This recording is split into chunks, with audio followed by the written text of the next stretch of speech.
Saya akan mulai Amsal 26 ayat 1 sampai dengan 6. Demikian firman Tuhan. Seperti salju di musim panas dan hujan pada waktu panen. Demikianlah kehormatan pun tidak layak bagi orang bebal. Seperti burung pipit mengirap dan burung layang-layang terbang, demikianlah kutuk tanpa alasan tidak akan kena. Cemeti adalah untuk kuda, kekang untuk keledai, dan pentung untuk punggung orang bebal. Jangan menjawab orang bebal menurut kebodohannya, supaya jangan engkau sendiri menjadi sama dengan dia. Jawablah orang bebal menurut kebodohannya, supaya jangan ia menganggap dirinya bijak. Yang keenam, siapa mengirim pesan dengan perantaraan orang bebal, mematahkan kakinya sendiri dan meminum kecelakaan. Ya, amin. Firman Tuhan pagi hari ini memberikan nasihat ya kepada kita, kepada saya. Saya mendapatkan pengertian bahwa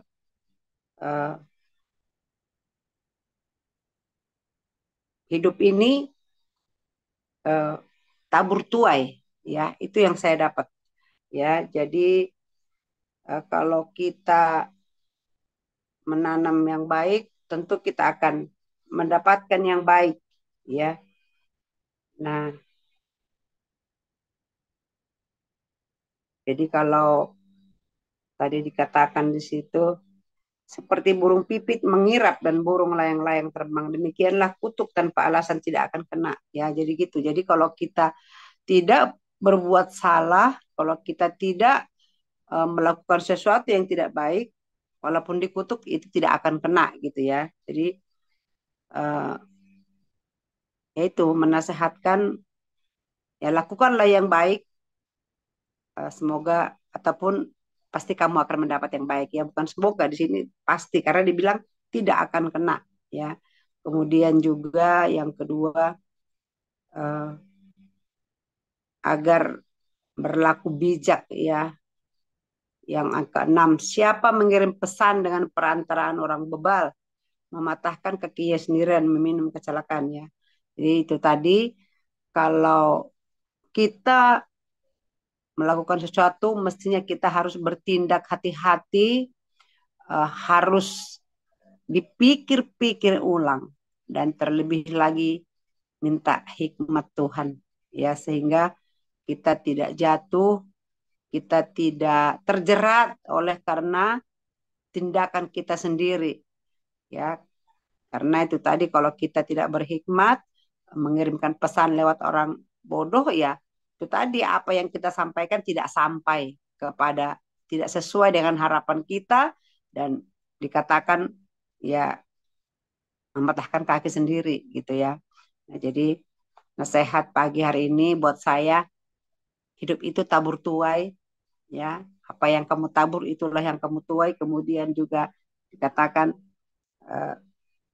mintalah hikmat daripada Tuhan agar kita bijaksana dalam setiap mengambil keputusan. Itu saja yang saya dapat. Terima kasih. Seperti pintu berputar pada engselnya, demikianlah si pemalas di tempat tidurnya. Si pemalas mencelupkan tangannya ke dalam pinggan, tetapi ia terlalu lelah untuk mengembalikannya ke mulutnya. Si pemalas menganggap dirinya lebih bijak daripada 7 orang yang menjawab dengan bijaksana. Orang yang ikut campur dalam pertengkaran orang lain adalah seperti orang yang menangkap telinga anjing yang berlalu. Seperti orang gila menembakkan panah api, panah dan maut. Demikianlah orang yang memperdayakan sesamanya dan berkata, aku hanya bersenda gurau.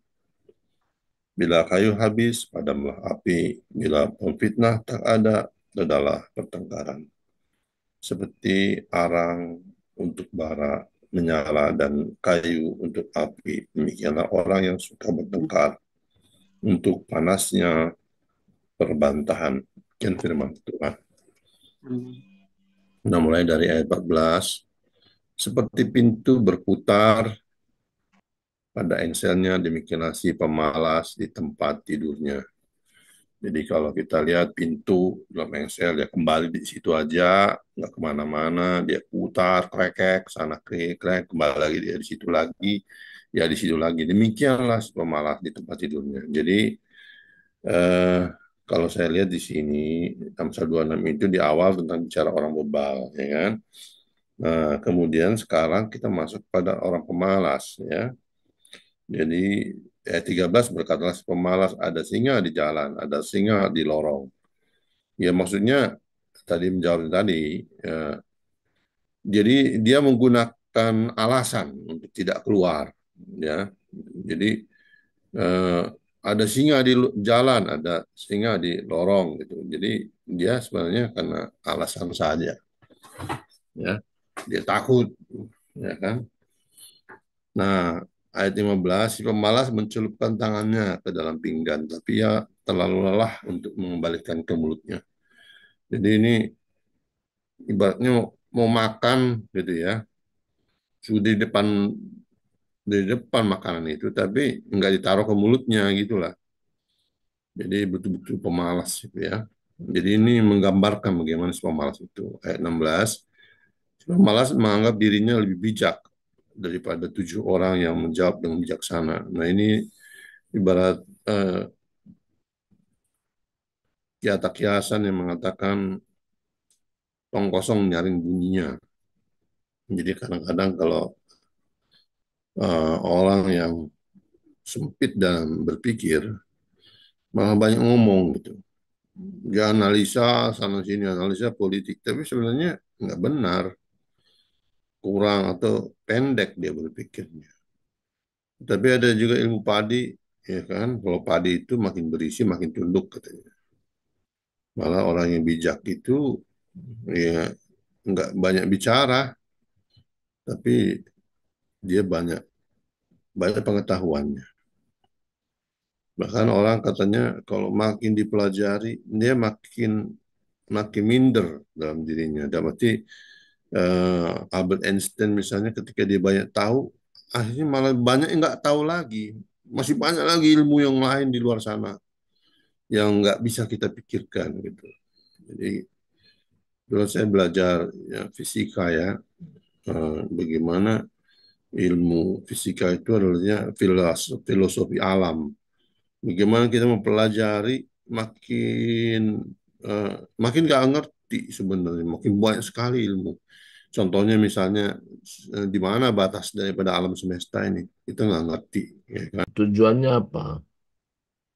Supaya kita menangkap, karena kita ada waktu membaca, waktu merenungkan.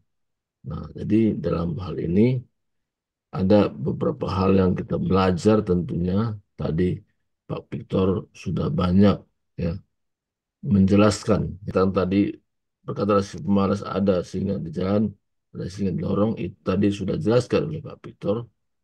Jadi itu hanya alasan, alasan saja. Nah, jadi kitab Amsal ini adalah kitab yang mendidik kita supaya kita mengerti dengan siapa kita berteman dekat, dengan siapa kita hanya sekedar teman. Nah, salju itu bukan musim panas, tapi musim dingin kan? Tapi salju di musim panas. Artinya apa? Pekerjaan yang tidak berfaedah.